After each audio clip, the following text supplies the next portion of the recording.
बर' हारिनि थाखाय मोनसे गोजोनथाव आरो गोग्गाथाव खौरां। बिशाल ब्रह्मआ साइकेल बादायलायनायाव नैथि बान्था मोननो हादों।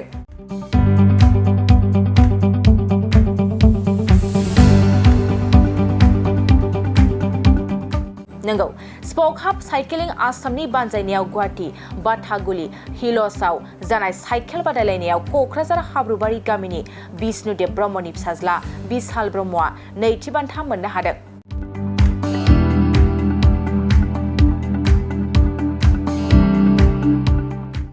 थारैनो बियो जोंनि बर' हारिनि थाखाय गोजोनथाव आरो गोग्गाथाव खौरां। थारैनो जोंनि बिटिआर ओनसोला गोजौ फारसे जौगालांगासिनो दं आरो जोंनि बर' हारिया गासैबो बिथिङावनो फासयनानै थायाखै। गेलेनाय, मोसानाय, रोजाबनाय, फेशन श' आरो बायदि गुबुन गुबुन बिथिङावबो जौगालांगासिनो दं आरो बेफोरबायदि हारिखौ गोजौ फारसे जौगालांहोबाय थानाया जोंनि थाखाय जोबोद गोजोनथाव खौरां। मख'जाथावदि बे बादायलायनायाव आसाम रायजोनि अनगायैबो गुबुन गुबुन रायजोनि बादायारिफ्राबो बाहागो लाफैदोंमोन आरो बे साइकेल बादायलायनायाव गासै 40 जोननि गेजेराव बिशाल ब्रह्मआ नैथि बान्था मोननानै देरहासार जानो हादों।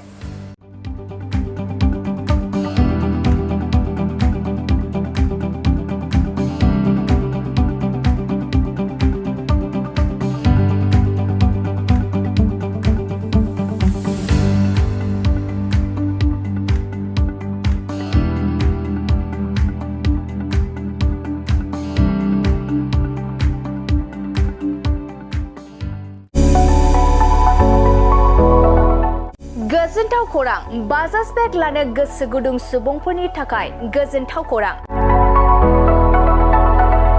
क'क्राझार सोहोराव थानाय दावहारु अट' एजेन्सिया 22 जुलाइनिफ्राय 26 जुलाइसिम मनसुन लन एन्ड एक्सचेन्ज अफारनि खाबुफोर होगासिनो दं। दावहारु अट' एजेन्सिनिफ्राय बायगिरि बिथांमोना 4,999 राङावनो ल'एस्ट डाउन पेमेन्ट होनानै बाजाज बेग लानो हागोन। नोंथांमोना क'क्राझार सोहोराव थानाय दावहारु अट' एजेन्सि श'रुमजों लोगोसे कारिगाव फेस्टिभ आउटलेट आरो दतमा फेस्टिभ आउटलेट आरो भटगाव फेस्टिभ आउटलेट ब्रान्च श'रुमाव होबाय थानाय मनसुन लन एन्ड एक्सचेन्ज अफाराव फैनानै नोंथांनि लुबैनाय बाजाज बाइकखौ लांफैनो हागोन। बाजाजनि बाइक सालायनो मोजां मोनग्रा रायजो राजाफोरनि थाखाय दावहारु अट' एजेन्सि श'रुमाव बेनि अनगायैबो गोबां मोजां अफार लाबोदों।